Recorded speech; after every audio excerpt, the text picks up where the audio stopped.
Following the suspension of fuel subsidy removal, the Nigeria Labour Congress has now suspended its planned nationwide protests.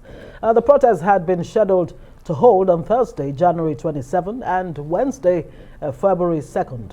But the Labour Union called it off after a virtual meeting of its National Executive Council. President of the union, Ayuba Waba, says members of the NLC will be demobilized following the decision to suspend the protests.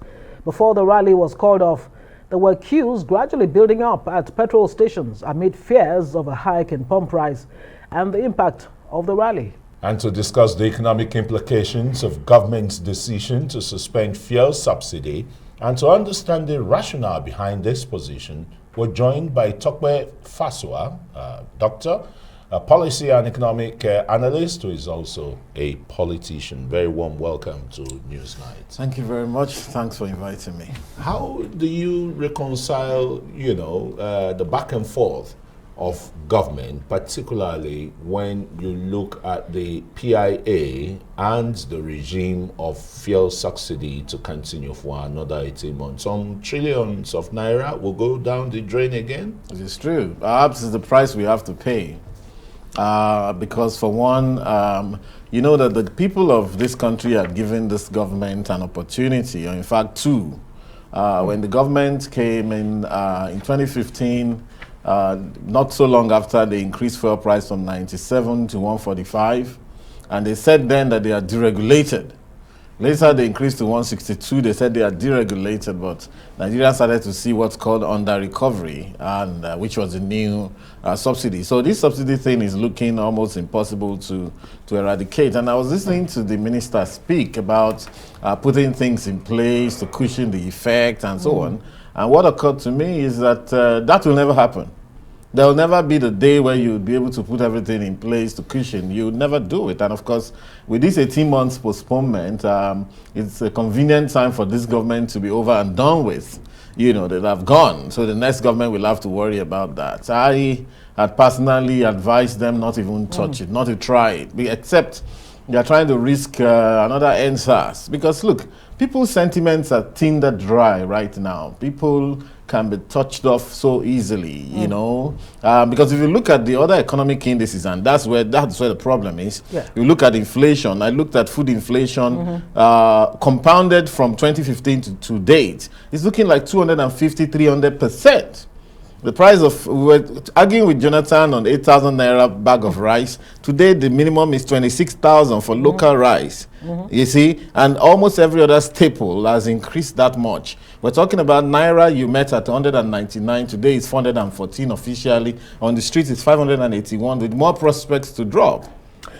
You're talking about 10 trillion naira in terms of borrowing today. We're talking about 42 trillion in terms of borrowing. Come on. So everything on the economic dashboard is showing red. This is not the time to bring such a policy. Unfortunately, we have to live with it. When exactly would be the best time? I mean, the commonsensical question that's been asked is, why extend something that's clearly a burden on government's, finances? And does it say anything about the thoroughness or thoughtfulness, if you like, in coming up with a decision in the first place that subsidy was no longer an option? You see, of course, government works in silos. So the guy in petroleum is doing his thing, the one in transport is doing his thing. And if you look at it from an economic point of view, it looks good to say, let us deregulate fully so that we don't keep pumping this money into the subsidy. However, you have to then marry that with the socio-polity in terms of, okay, how will the people receive this? What kind of troubles?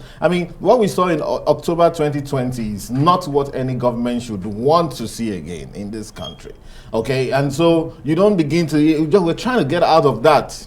We're trying to crawl out of that now. So you don't bring it. Now, mind you that the impact of such a policy, if you really have to deregulate now, would have reverberating effect on other sectors of the economy and of course on inflation especially, which is climbing up again.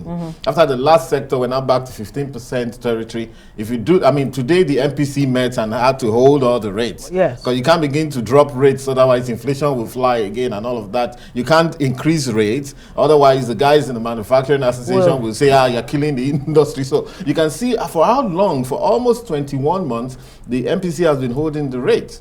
So you can't begin to, this is going to drive up inflation by every means. You know that in this country, let me just land on this. Yeah. This is a country where if you increase fuel price by 5 naira or 10 naira, the transport guys will increase their fares by 50%. And it stays there or more.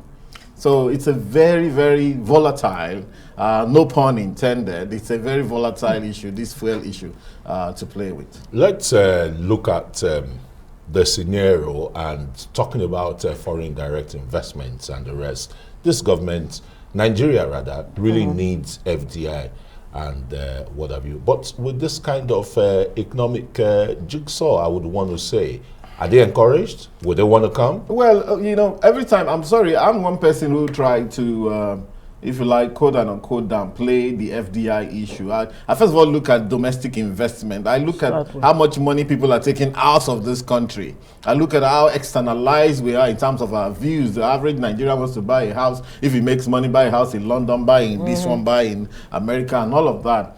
Before we start to pander to the FDI, and of course the FDI people, but let me tell you, you know, these FDI people are some of the most sophisticated people in the world. So anyone that knows how to run an economy will understand that if all the indexes are showing red on the economic dashboard of this country, it's not a time for you to take a huge risk to impute something that's so volatile into it's like setting fire on a car that is leaking petrol already. You don't strike a match or begin to smoke around such, you know, otherwise you see an explosion. So it's a very very technical, very serious thing. Now let me also say this, that the real contention here in terms of real deregulation, number one, that is the government ready and are we politically ready for a scenario where the price of petrol sells cheaper in a Apapa area than it does in Abule Egba because it's 15 kilometers away. Not to talk of selling, you know,